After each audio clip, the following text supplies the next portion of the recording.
the second example. So why or what generally causes a more severe form of a fungal disease? Number one, immune suppression. Okay, that we're going to see in some of our example diseases that being immune suppressed is a very strong risk factor for having a serious systemic version of a fungal disease. And we've seen that quite often with HIV/AIDS patients.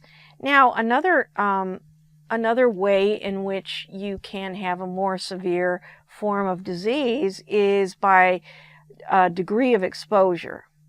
Okay, so one of our principles that we studied in the infection patterns was if you have a high dose of the pathogen, right, then you're going to have potentially a worse case of disease.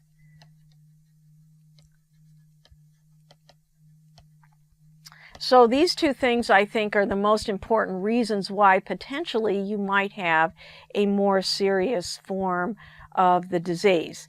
Also, that's another one is the mode of entry, right? That was another one of our infectious disease patterns, is depending on the mode of entry.